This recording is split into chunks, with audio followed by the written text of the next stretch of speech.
जय श्री राधे कृष्ण। आप सभी का स्वागत है आपके अपने YouTube चैनल कथा सुख में। प्रिय श्रोताओं, आज आप सुनेंगे पूर्णिमा व्रत की संपूर्ण कथा। द्वापर युग में एक समय की बात है कि यशोदा जी ने श्री कृष्ण जी से कहा, हे कृष्ण, तुम सारे संसार के उत्पन्न करता, पोषण करता और उसके संहार करता हो।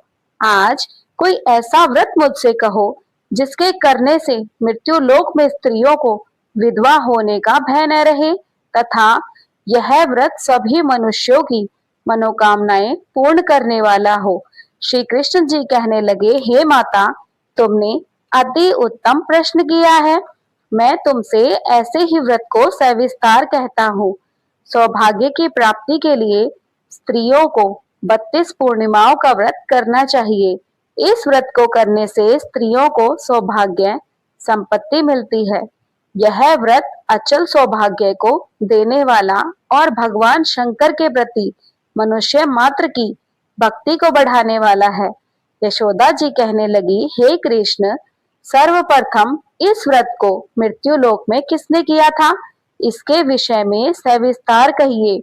श्री कृष्ण जी कहने लगे कि इस भूमंडल पर एक अत्यंत प्रसिद्ध राजा चंद्रहास से पालित अनेक प्रकार के रत्नों से परिपूर्ण कातिका नाम की एक नगरी थी।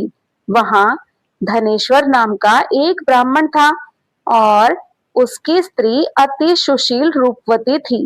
दोनों ही उस नगरी में बड़े प्रेम से साथ रहते थे। घर में धन धान्य आदि की कोई कमी नहीं थी, लेकिन उनके जीवन में सिर्फ एक ही दुख था कि उनकी कोई संतान नहीं थी। एक दिन एक बड़ा तपस्वी योगी उस नगरी में आया। वह योगी बाकी सभी घरों से भिक्षा मांगकर भोजन किया करता था, लेकिन उस ब्राह्मण के घर से भिक्षा नहीं मांगा करता था। एक दिन वह योगी गंगा किनारे भिक्षा मांगकर प्रेम पूर्वक खा रहा था कि धनेश्वर ने योगी को यह सब करते देख लिया। धनेश्वर उस योगी से कहने लगे कि बाबा, आप सभी घरों से भिक्षा मांग लेते हैं, परंतु मेरे घर की भिक्षा कभी नहीं लेते। इसका क्या कारण है? योगी कहने लगा कि धर्म हमें इस बात की आज्ञा नहीं देता, क्योंकि अभी आप गृहस्थ जीवन में एक सुख से वंचित हैं। आपके घर संतान होने पर मैं आपके घर से भी भिक्षा स्वीकार कर लूंगा। उन्होंने कहा कि जिसे संतान नहीं है उसके घर से भिक्षा लेने से मेरे भी पतित हो जाने का भय है। धनेश्वर यह सब बात सुनकर बहुत दुखी हुआ और हाथ जोड़कर योगी के पैरों पर गिर पड़ा तथा दुखी मन से कहने लगा कि आप मुझे संतान प्राप्ति का उपाय बताइए। आप सर्वज्ञ हैं, मुझ पर अवश्य ही यह कृपा कीजिए। धन की मेरे घर में कोई कमी नहीं, लेकिन मैं संतान न होने के कारण अत्यंत दुखी हूँ। आप मेरे इस दुख का हरण कीजिए। यह सुनकर योगी कहने लगे कि तुम चंडी की आराधना करो। घर पहुंचकर उन्होंने यह सारी बात अपनी पत्नी को बताई और खुद वन में चला गया। वन में पहुंचकर धनेश्वर ने चंडी माता की आराधना की और उपवास किया। माता चंडी ने 16 दिन उसको सपने में दर्शन दिए और कहा कि हे धनेश्वर, जा, तेरे पुत्र होगा, लेकिन उसकी आयु सिर्फ 16 वर्ष की होगी। 16 वर्ष की अल्प आयु में ही उसकी मृत्यु हो जाएगी। अगर तुम दोनों स्त्री और पुरुष 32 पूर्णिमाओं का व्रत करोगे तो वह दीर्घायु हो जाएगा। जितनी तुम्हारी सामर्थ्य हो उतने आटे के दिए जलाकर शिवजी का पूजन करना, लेकिन पूर्णमासी 32 ही होनी चाहिए। सुबह होते ही तुम्हें इस स्थान के पास एक आम का पेड़ दिखाई देगा। उस पर चढ़कर एक फल तोड़कर अपने घर चले जाना और उसके बाद अपनी स्त्री को ये सारी बातें बताना। सुबह स्नान होने के बाद तुम्हारी स्त्री स्वच्छ होकर भगवान शंकर का ध्यान करके उस फल को खा ले। तब शंकर भगवान की कृपा से उसको गर्भ हो जाएगा। जब ब्राह्मण सुबह उठा तो उसे उस स्थान पर आम का एक पेड़ दिखाई दिया और वह उससे फल तोड़ने के लिए उस पर चढ़ा, लेकिन वह पेड़ पर चढ़ नहीं पा रहा था। यह देखकर उसे बड़ी चिंता हुई। उसने भगवान गणेश की उपासना की और कहा, हे दयानिधे, अपने भक्तों के विघ्नों का नाश करके उनके मंगल कार्य को करने वाले, दुष्ट का नाश करने वाले, रिद्धि सिद्धि देने वाले, आप मुझे इतना बल दें कि मैं अपनी मनोकामनाएं पूरी कर सकूं। इसके बाद वह पेड़ से फल तोड़कर अपनी पत्नी के पास जा पहुंचा। उसकी पत्नी ने अपने पति के कहे अनुसार इस फल को खा लिया और वह गर्भवती हो गई। देवी की कृपा से उसे बहुत ही सुंदर पुत्र पैदा हुआ। उन्होंने उसका नाम देवीदास रखा। माता पिता के हर्ष और शोक के साथ वह बालक बढ़ने लगा। भगवान की कृपा से बालक बहुत ही सुंदर था, सुशील और पढ़ाई लिखाई में भी बहुत निपुण था। दुर्गा जी के कथानुसार उसकी माता ने 32 पूर्णिमासी का व्रत रखा। जैसे ही 16वां वर्ष लगा, दोनों पति पत्नी बहुत दुखी हुए। तभी उन्होंने देवीदास के मामा को बुलाया और 1 वर्ष के लिए देवीदास को काशी में पढ़ने के लिए भेज दिया। उन्होंने कहा कि देवीदास को 1 वर्ष बाद ले आना। देवीदास अपने मामा के साथ एक घोड़े पर सवार होकर चल दिया। उसके मामा को भी यह बात पता नहीं थी। दोनों पति पत्नी ने 32 पूर्णिमासियों का व्रत पूरा किया। दूसरी तरफ मामा और भांजा दोनों रात गुजारने के लिए रास्ते में एक गांव में रुके। उस दिन उस गांव में ब्राह्मण की कन्या का विवाह होने वाला था। जिस धर्मशाला में वर और बारात के बाकी लोग रुके हुए थे, उसी धर्मशाला में देवीदास और उसका मामा ठहर गए। उधर कन्या को तेल चढ़ने के बाद जब लगन का समय आया तो अचानक वर की तबीयत खराब हो गई। वर के पिता ने अपने परिवार वालों से विचार विमर्श करके कहा कि यह देवीदास मेरे पुत्र जैसा ही है, मैं इसके साथ लगन करा दूं और बाद में बाकी सारे काम मेरे बेटे के साथ पूरे हो जाएंगे। ऐसा कहने के बाद वर के पिता देवीदास को मांगने के लिए उसके मामा के पास गए और उन्हें सारी बात बताई।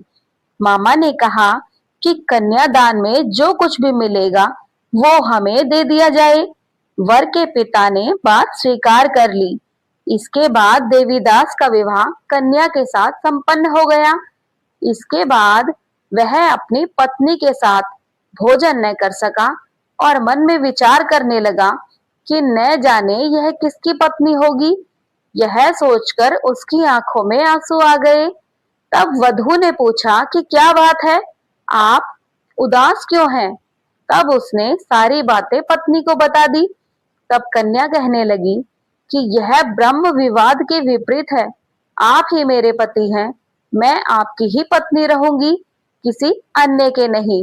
तब देवीदास ने कहा, ऐसा मत करिए, क्योंकि मेरी आयु बहुत कम है, मेरे बाद आपका क्या होगा? लेकिन उसकी पत्नी नहीं मानी और बोली, स्वामी आप भोजन कीजिए। दोनों रात में सोने के लिए चले गए। सुबह देवीदास ने पत्नी को 4 नगों से जड़ी हुई एक अंगूठी और एक रुमाल दिया और बोला कि हे प्रिय, इसे ले लो और संकेत समझकर स्थिर चित्त हो जाओ। मेरे मरण और जीवन जानने के लिए एक पुष्प वाटिका बना लो, उसमें सुगंधी वाली एक नव मल्लिका लगा लो।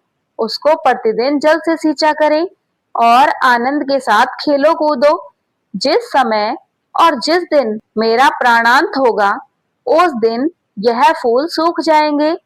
जब यह फिर से हरे हो जाएं, तो जान लेना कि मैं जीवित हूँ। यह समझाकर वह वहां से चला गया। इसके बाद जब वर और बाकी बाराती मंडप में आए, तो कन्या ने उसे देखकर कहा कि ये मेरा पति नहीं है, मेरा पति तो वह है जिनके साथ मेरा विवाह हुआ था। यह वही है, तो बताए कि मैंने इसे क्या दिया है। और साथ ही कन्यादान के समय जो आभूषण मिले थे उन्हें दिखाए। कन्या की ये सारी बातें सुनकर वह कहने लगा कि मैं यह सब नहीं जानता। इसके बाद सारी बारात भी अपमानित होकर लौट गई। भगवान श्री कृष्ण बोले, हे माता, इस प्रकार देवीदास काशी चला गया। कुछ समय जब बीत गया तो एक सर्प उसको डसने के लिए वहां आया, लेकिन वह उसको काट नहीं पाया क्योंकि उसकी माता ने पहले ही 32 पूर्णिमाओं का व्रत कर लिया था। इसके बाद खुद काल वहां पहुंचा। भगवान की कृपा से तभी वहां माता पार्वती और भगवान गणेश जी आए। देवीदास को मूर्छित दशा में देखकर माता पार्वती ने भगवान शिव से प्रार्थना की कि महाराज, इस बालक की माता ने पहले ही 32 पूर्णिमाओं के व्रत कर लिए हैं, आप इसको प्राण दें। भगवान शिव ने माता पार्वती के कहने पर उसे प्राणदान दे दिया। उधर उसकी पत्नी उसके लौटने की प्रतीक्षा कर रही थी।